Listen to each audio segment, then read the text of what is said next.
नमस्कार दोस्तों, Navodaya coaching centre में आपका हार्दिक स्वागत है। मैं शैलेंद्र कुमार आपको क्लास 9th की एनसीईआरटी बुक विषय इतिहास के बारे में यहाँ अध्ययन करेंगे। इतिहास का ये दूसरा चैप्टर है, यूरोप में समाजवाद एवं रूसी क्रांति। इस चैप्टर के इसके पहले ये जो है चौथी पार्ट में ये है इस चैप्टर की। इसके पहले आपको हम 3 वीडियो इसकी जो है पढ़ा दिए हैं वीडियो में। और ये चौथे पार्ट में क्या है, समाजवादी समाज का निर्माण कैसे होता है, इसके बारे में विस्तार से बात करते हैं। कैसे जो है समाजवाद वहाँ पे समाजवादी जो है समाज का निर्माण करते हैं, उसके बारे में बात करते हैं। तो यहाँ पे आते हैं कि पहले देखें कि अभी तक क्या हो रहा था, गृह युद्ध जो चल रहा था। यहाँ पे सिचुएशन ये आती है कि गृह युद्ध एक तरफ तो चल ही रहा होता है, दूसरी तरफ क्या होता है कि बैंकों का और उद्योगों का जो राष्ट्रीयकरण होता है वो काम रुकता नहीं, वो भी चलता रहता है। जो बोल्शेविक पार्टी होती है उसी को बोलबाला रहता है यहाँ पे। और जो सामाजिक यहाँ पे क्या होता है, ये सामाजिक जमीनों का जो है समाजीकरण जो कर देते हैं। समाजीकरण वाली जमीन में जो है खेती करने किसानों के लिए छूट दे दी जाती है कि आप जो है जितना चाहे वो जिस तरह चाहे खेती कर सकते हैं, पहले जैसी व्यवस्था नहीं होती है। और यहाँ पे क्या होता है कि जमीनों का जो है, इसके बाद जो बोल्शेविक के लोग होते हैं, जो जब्त किए गए खेत होते हैं, उनमें वो सामूहिकता दिखाने का प्रयास करते हैं कि कैसे सामूहिकता जो है खेती की जा सकती है। और सारे लोग हैं इस समय जो खेती करने का प्रचलन में आ जाता है कि जो है पूरा जो है ये साम्यवादी विचारधारा के लोगों के मन में ये सब बैठा दिया जाता है कि जो ये विचारधारा है सिर्फ आपके ही लोग हैं, मतलब कि इसमें जो भी फायदा होगा यानी सारा चीज़ जो है मजदूर वर्ग का ही इसमें बोलबाला रहता है। इसलिए सारे मजदूरों को इसमें खुश करने का प्रयास किया जाता है। लेकिन आगे क्या होता है समाज में, वो सारी चीज़ें हम बात करते हैं। यहाँ पे जो व्यवस्था होती है वो केंद्रीकृत होती है, मतलब कि सत्ता का जो है ज़्यादा बंटवारा नहीं होता है, केंद्रीय शक्ति के रूप में काम करते हैं। और जो यहाँ अफसर होते हैं वो क्या करते हैं कि अर्थव्यवस्था कैसी होगी उसके बारे में पूरा निर्णय लेते हैं कि अर्थव्यवस्था कैसे चलेगी, देश कैसे चलेगा, उसके बारे में वो लोग योजना बनाते हैं। योजना बनाने की बात करेंगे तो योजना कैसे बनाते हैं कि उसमें जो योजना का नाम देते हैं, ये पंचवर्षीय योजना बनाते हैं। यानी कि वो जो योजना बनाएंगे अफसर, वो 5 साल तक लिए उसी तरह चलेगी कि देश में कैसे कैसे चीज़ों का बंटवारा होगा, क्या क्या चीज़ें कैसे किस रूप में होंगी, उस तरह पूरा से पंचवर्षीय योजनाएं बना दी जाती हैं। जो पहली योजना बनती है वो 1927 और 1932 में बनती है, और दूसरी योजना जो बनाते हैं 1933 और 1938 के लिए बनाते हैं। तो इन दोनों योजनाओं को अलग अलग बांटते हैं।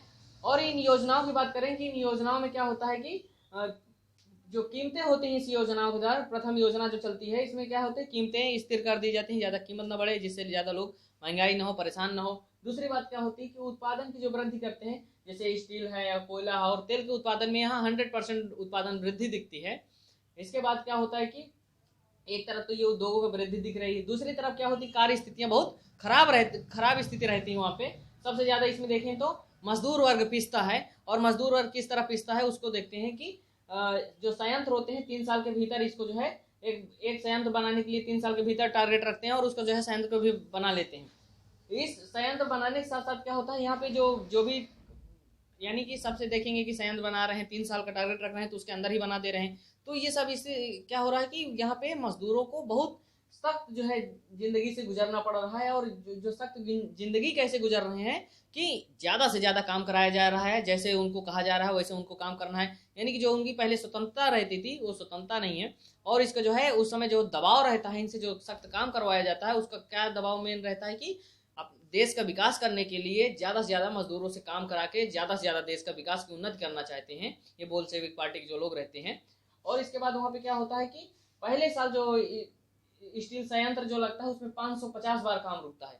स्वाभाविक से बात है, 550 बहुत होता है।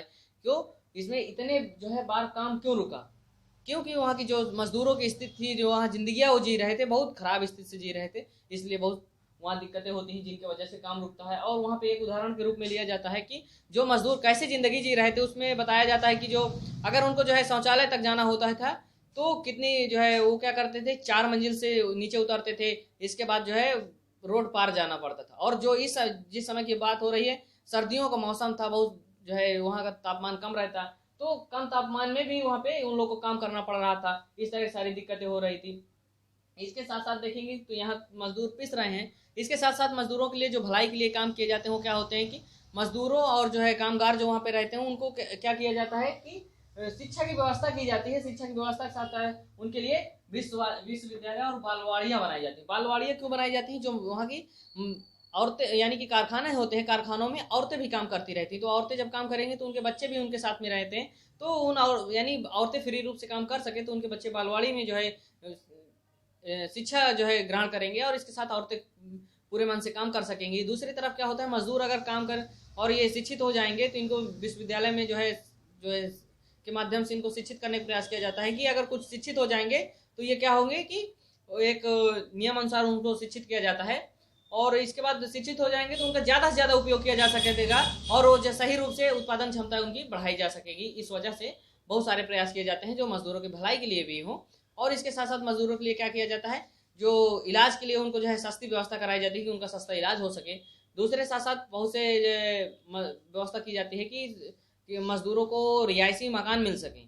जो मकान दिए जाते हैं उनमें क्या होते हैं, रिहायशी मकानों की जो है देखा जाए तो सरकार के पास बहुत सीमित संसाधन होते हैं, सबको बराबर रूप से मकान नहीं दे पाते, तो स्वाभाविक सी बात है बहुत सारे लोग उससे वंचित भी रह जाते हैं। और इसके बाद क्या होता है कि ये सारा जो है इसमें जो देख लिए कि सबसे ज़्यादा दबाव का प्रेशर चल रहा है, लोग ज़्यादा से ज़्यादा जो है लोगों से काम कराया जा रहा है, देश के विकास की उन्नति के लिए बहुत प्रयास किया जा रहा है यहाँ पे।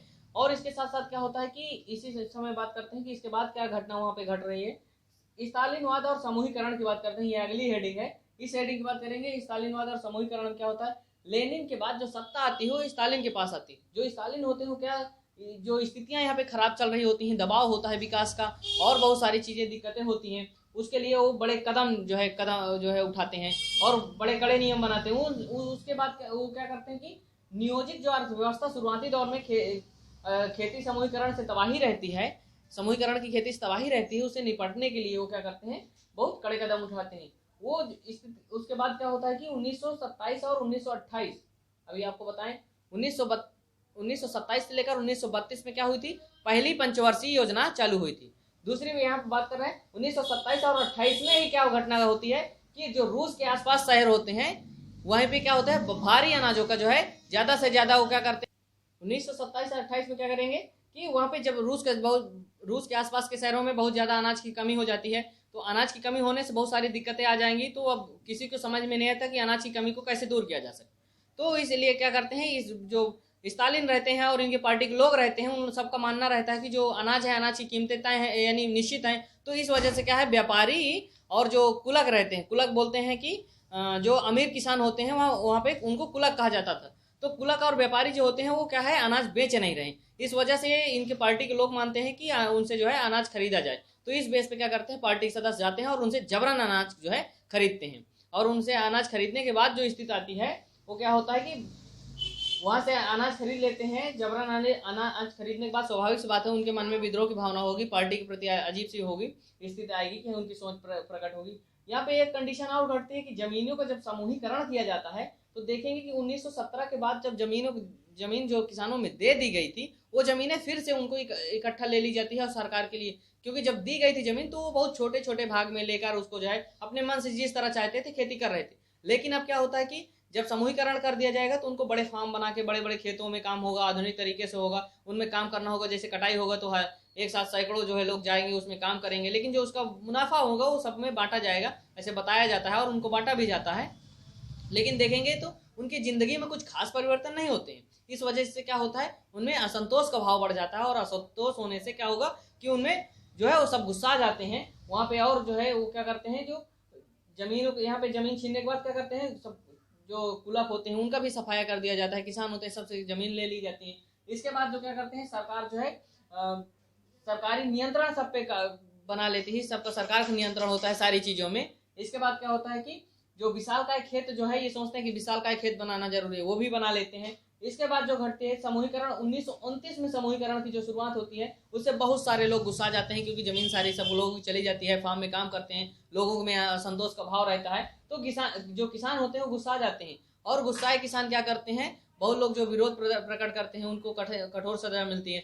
यहाँ जो किसान होते हैं वो क्या करते हैं, गुस्साने पे अपने जानवरों के लगभग 1/3 जानवरों को खत्म कर देते हैं। वहाँ पे इस समय जो कंडीशन घटती समूहीकरण में 1929 के बाद की बात है। इसके साथ साथ क्या होता है कि जो भी इनके जो है समाजवादी जो है जो समूहीकरण की व्यवस्था ये कर रहे हैं, समूहीकरण कर रहे हैं, अगर कोई विरोध कर रहा है तो उसके खिलाफ क्या कर रहे हैं, उनको सख्त सजा दे रहे हैं। दूसरे बात क्या कर रहे हैं कि अगर जो चाहते हैं तो उनको देश से भी निकाल देते हैं, निर्वासित कर देते हैं। इस तरह इनका जो है अपने से जो चाहते हैं वो कर रहे होते हैं। तो इसके साथ साथ वहाँ और एक चीज घटती है कि जो किसानों का कहना रहता है कि बहुत सारे किसान होते हैं कि वो साम्यवाद या साम्यवादी व्यवस्था है, जो समाजवाद है, उसका विरोध नहीं कर रहे हैं। लेकिन स्थिति क्या है, ना तो वो अमीर है ना तो समाजवादी विरोधी हैं। लेकिन जो ये फार्म है, जो समूहीकरण या सामूहिक खेत में काम करना है, उनको जो है वो सही नहीं मानते और सोचते हैं, वो सोचते क्या है कि उनसे कोई उनको बेनिफिट लगता नहीं, और ये मानते हैं कि ना वो तो अमीर है ना तो जो है साथ में अमीर के साथ साथ ना तो उनका जो है कोई विकास हो रहा है। तो इसके साथ साथ यही सोचते हैं कि हाँ जो है क्या हो कि उनकी स्वतंत्रता छिन जाती है और उनमें कोई खास उनको मदद मिलती नहीं जब इस तरह फार्म में काम करते हैं, बड़े बड़े खेतों में काम करते हैं। तो इसके बाद जो है स्थिति क्या आती है कि यही जो है देखते हैं कि जो अनाज है, अनाजों में वृद्धि नहीं हो पाती है। तो वृद्धि नहीं होगी तो फिर क्या होगा, सीधे से सीधे बात उनको लगेगा कि जब पहले ऐसे था आज भी वैसे ही, ज्यादा स्थिति नहीं परिवर्तन हो रही, तो सब ये जो कर रहे हैं तो बेकार है। इसके वजह से क्या होता है कि ये 1901 वहाँ और घटना घटती है, सबसे बड़ी घटना घटती है, जिसकी वजह से वहाँ सारे लोग जो है कि इतिहास का सबसे बड़ा ये अकाल कहा जाता है। इतिहास के सबसे बड़े अकाल की बात करेंगे 1930 से 33 की वो घटना बात बता रहे हैं। 1930 से लेकर 33 के बीच में सोवियत इतिहास का सबसे बड़ा जो है अकाल पड़ता है। सोवियत इतिहास में क्या होता है, सबसे बड़े अकाल की बात यहाँ करते हैं। लगभग अकाल से 40 लाख लोग मर जाते हैं। 40 लाख बहुत ज्यादा जो है संख्या होती है। 40 लाख लोग जब मर जाते हैं क्या होते हैं कि उनके जो यही जो स्टालिन समर्थक रहते हैं, पार्टी के लोग रहते हैं, खुद उनको लगता है कि उनको जो है जो उत्पादन में जो समूहीकरण की व्यवस्था है और सारी चीजें हैं, जो इसके परिणाम आते हैं उत्पादन में, जो उनको भ्रम होता है कि हाँ यार ये जो कहा जा रहा है तो क्या है कि बेकार है, कहा बात कही जा रही है कि उत्पादन बहुत बढ़ेगा, आधुनिक तरीके से खेती होगी, फार्म में खेती होगी, अनाज बहुत होगा। तो ऐसा कुछ नहीं हो पाता। ये पार्टी के लोग मानते हैं कि सब भ्रमित है, ये भ्रम किया जा रहा है। और इसके बाद सोचते हैं कि इसके जो परिणाम आते हैं वो बहुत खराब आते हैं। जब इतने लोग अकाल से मर जाते हैं तो ये लोग क्या करते हैं कि बहुत सारे परिणाम की आलोचना करने लगते हैं, ये जितने परिणाम आते हैं। इसके साथ साथ क्या होता है कि इस तरह जब ऐसा होगा, आलोचना होगी, तो बहुत सारे लोग विरोध करेंगे। तो वहां पे एक घटना और घटती है कि 1939 तक 20 जो है लाख से ज्यादा लोग क्या करते हैं, 20 लाख से ज्यादा, 20 लाख से ज्यादा जो लोग होते हैं वो क्या करते हैं, या तो जेल में पहुंच जाते हैं या तो उनको श्रमिक शिविर में पहुंचा दिया जाता है। मतलब कि जो विरोधी रहते हैं उनको या तो जेल में डाला जाता है या तो श्रमिक शिविर में डाल दिए जाते हैं, जहां से उनसे काम कराया जाएगा। तो इस तरह क्या होता है कि इन लोगों को क्या किया जाता है, देखा जाएगा तो ये लोग कोई अपराध नहीं किए रहते हैं, ज्यादा अपराध ना करने के बावजूद फिर भी देखेंगे तो वो क्या होता है कि अपराध भी नहीं ज्यादा किए रहते हैं, फिर भी इनको जेल में डाल दिया जाता है और श्रमिक शिविर में डाल दिया जाता है। इसके साथ एक वहां पे और बहुत बड़ी घटना घटती है कि इनको जेल में तो डाल ही दिया जाता है और इनको बहुत कठिन जो है सजाएं देकर, यातनाएं देकर क्या करते हैं, इनको जो है लिखवा लिया जाता है कि ये लोग जो है समाजवाद के खिलाफ साजिश रच रहे थे और उसमें शामिल थे, इस वजह से इनको मार दिया जा रहा है। ये बयान लिखवा लेते हैं और अपने पास रख लेते हैं। कोई होगा देखिए कि हाँ ये जो जिसको मारा गया है यार, तो वो खुद ही जो है दोषी था, इसलिए वो अपने हाथ से लिख के गया है, वो इसलिए उसको मारा गया है। तो इस तरह जो है गलत तरीकों का इस्तेमाल किया जाता है, जिससे क्या होता है और असंतोष फैल जाता है और बहुत सारी दिक्कतें होती हैं। और इसमें इस तरह की जो घटनाएं होती हैं, इसमें बहुत से प्रतिभावान और पेशावर लोग जो होते हैं वो सब बहुत इसमें जो है पीड़ित होते हैं और वो लोग भी क्या होते हैं, मार दिए जाते हैं। तो इस तरह देखेंगे कि क्या होता है कि ये समूहीकरण में क्या हुआ, बहुत सारी दिक्कतें हुई, जमीनों का वो बंटवारा हुआ, बहुत सारे लोग अकाल पड़ा और बहुत सारे लोग मर गए। इस तरह की बहुत सारी दिक्कतें आई। इसके बाद की बात करते हैं हम रूसी क्रांति और सोवियत संघ का वैश्विक प्रभाव। मतलब कि रूसी क्रांति क्या हुई, रूसी क्रांति में क्या घटना घटी और सोवियत संघ का वैश्विक प्रभाव क्या पड़ा, इसके बारे में थोड़ा सा बात करते हैं। तो क्या कि बोल्शेविक जो यहाँ क्या होता है, जो बोल्शेविक सत्ता जो थी उसके चलाने के जो तरीके थे वो क्या है, अभी आप देख लिए मनमाने तरीके से अपना जो है तरीके से अपना जैसे चाहते थे वैसे चला रहे। जो समाजवादी पार्टी थी वो जो है बहुत सारे लोग क्या थे, बोल्शेविक जो सत्ता चल रही थी उससे बहुत ज्यादा सहमत नहीं थे, जो वहां पे सत्ता चल रही थी। लेकिन साथ में क्या था, वहां पे जो दिखने को मिला जो और जो है देश हैं, दूसरे देश के लोग हैं, वो बोल्शेविक के विचारों से सहमत नहीं थे। लेकिन वो सहमत कैसे हुए, वो देखे कि यहाँ पे जो कामगार लोग हैं, मेहनत कश लोग थे, वो राज्य की स्थापना में बहुत बड़ा अपना योगदान दिया। इसलिए लगता है कि ये जो है उनको दुनिया के जो दूसरे देश के लोग रहते हैं उनको एक नई जो है उम्मीद जगती है कि इसके माध्यम से हम क्या कर सकते हैं, ज्यादा से ज्यादा विकास कर सकते हैं।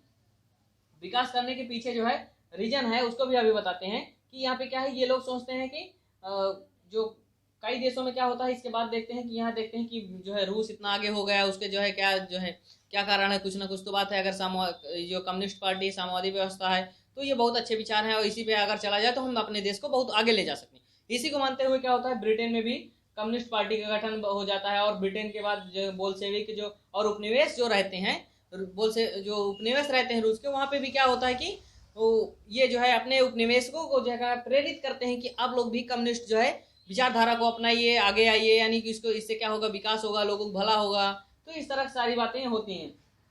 तो यहाँ पे क्या होता है, बहुत सारे जो देश के लोग होते हैं, जो कॉन्फ्रेंस होती है उसमें शामिल होते हैं, प्रतिनिधि जो रहते हैं अन्य देशों के, वो conference of the people the east 9 जो है 1920 में जो है ये लोग क्या होते हैं, इसमें शामिल होते हैं और कई देश के लोग। और इसके बाद बात करते हैं जो बोल्शेविक द्वारा जो बनाए गए जो कमेंटर्स है, उसमें भी ये प्रतिनिधि सब लोग क्या होते हैं, हिस्सा लेते हैं बराबर से। ये मानते हैं कि हाँ ये विचारधारा तो जो है वो है, लेकिन इस विचारधारा से मानते हैं कि विकास बहुत होगा। तो इस वजह से क्या है कि उसमें ज़्यादा वो समझ जो है वो शामिल हो जाते हैं कम्युनिस्ट विचारधारा में। और यहाँ पे देखते हैं क्या है कि द्वितीय विश्व युद्ध पहले से ही, द्वितीय युद्ध होने से पहले ही यहाँ पे घटना क्या होती है कि यहाँ पे क्या बात कर रहे हैं, 1939 तक 20 लाख से ज़्यादा लोग जो शिविर में यातनाएं देकर उनको मार दिया जाता है और सभी इस तरह घटनाएं घटती हैं। लेकिन द्वितीय विश्व युद्ध शुरू होने से पहले ही सोवियत संघ पूरी तरह बन चुका था, जो है कम्युनिस्ट विचारधारा की कई जगह जो है अपना पूरा जो है प्रसार हो चुका था, फैल चुकी थी। ये जो कम्युनिस्ट विचारधारा फैली वो सोवियत की संघ की वजह से ही फैली, पूरे विश्व में फैल चुकी थी और अपना एक पहचान बना चुकी थी कि इसके माध्यम से विकास किया जा सकता है और आगे आने वाले समय के लिए ये विचारधारा बहुत उपयोगी साबित होगी और यही विचारधारा चलेगी। इस तरह की बातें भी जानने को मिलती हैं। इसके बाद देखेंगे कि रूस में जो है क्या है, जो शासन और जो शैली चल रही थी और उसको देखते हैं। जो फ्रांसीसी क्रांति के बाद वहाँ पे शासन जो प्रक्रिया हुई या शासन जैसे चला फ्रांस में, वैसे यहाँ पे रूस में नहीं था, यहाँ का कुछ अलग ही शासन जो है चल रहा था। इसके बाद बात करेंगे कि जो सोवियत संघ है वो उसमें देखेंगे कि सब कुछ ठीक ठाक नहीं चल रहा था। लोग जो है दूसरे देश के लोग ये जमाने की सोवियत संघ में सब कुछ ठीक ठाक नहीं चल रहा, कुछ तो बात है।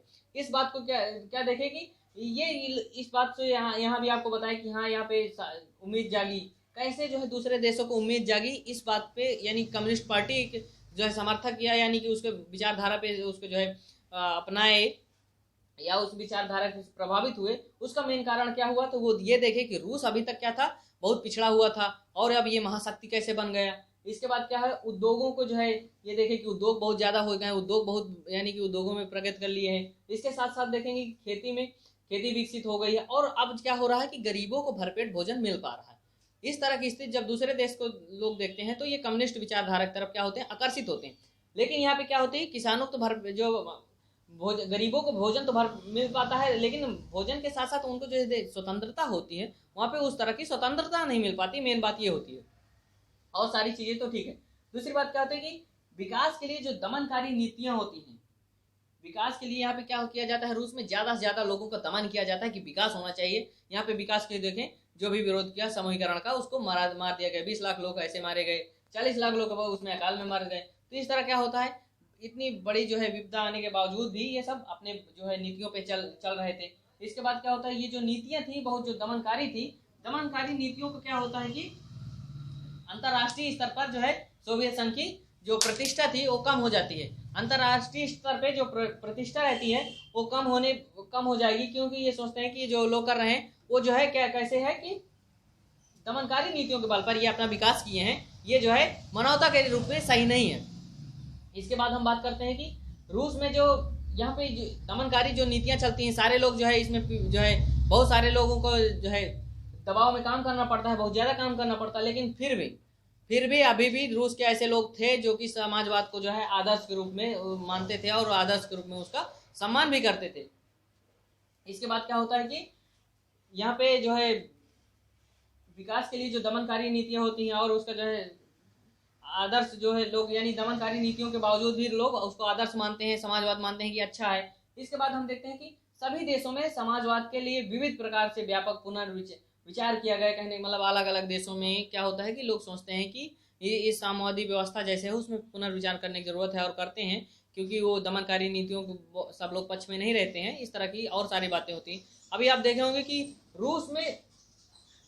रूस में कैसे यूरोप में यानी समाजवाद आया, रूसी क्रांति कैसे हुई, इसके बारे में देखते हैं कि कहाँ शुरुआत होती है सामाजिक युग परिवर्तन, मतलब कि जैसे औद्योगिकरण की शुरुआत होती है, बहुत सारे लोग होते हैं उसके बाद देखें कि रूसी क्रांति आती है। रूसी क्रांति में राजशाही जो है कैसे जो है वहाँ पे राजशाही चल रही थी। दूसरी बात देखते हैं उसी समय क्या होता है, प्रथम विश्व युद्ध होता है, रूस को बहुत उसमें जो है नुकसान उठाना पड़ता है प्रथम विश्व युद्ध। फिर देखेंगे पेट्राग्राद में जो फरवरी में क्रांति होती है उसका क्या प्रभाव पड़ता है, यानी फ्रांस की कैसे सत्ता वो प्रभावित होती है। अक्टूबर के फिर देखेंगे अक्टूबर के बाद जो क्रांति होती है, अक्टूबर की जो है यहाँ पे क्या होता है कि क्या बदलता है इस क्रांति के बाद। इस तरह पेट्राग्राद जो और सारी सिचुएशन आती है। यहीं पे देखेंगे खूनी रविवार जो मजदूरों को मार दिया जाता है और बहुत सारी स्थितियां पैदा होती हैं। तो उम्मीद करते हैं कि ये चैप्टर आपको सारी बातें समझ में आ गई होगी, कैसे रूसी क्रांति हुई, कैसे परिवर्तित हुई, कैसे साम्यवादी व्यवस्था बनी, कैसे समूहीकरण किया गया, सारी चीज़ें समझ गए होंगे। उम्मीद करते हैं ये जो है चैप्टर की अंतिम वीडियो है, यहाँ पे ये चैप्टर खत्म होता है। और उम्मीद है कि आपको ये हमारी वीडियो अच्छी लगी होगी। तो प्लीज़ इस चैप्टर को समझने के लिए चारों वीडियो देखना पड़ेगा शुरू से लेकर आपको। तो उम्मीद करते हैं सब कुछ आपको यहाँ पे समझ में आ गया होगा। तो उम्मीद करते हैं हमारी वीडियो अच्छी लगी होगी। तो प्लीज़ हमारे चैनल को लाइक करिए, सब्सक्राइब करिए एंड ज़्यादा से ज़्यादा लोगों को तक शेयर करिए, जिससे और लोगों को इसका पूरा लाभ मिल सके। Thank you.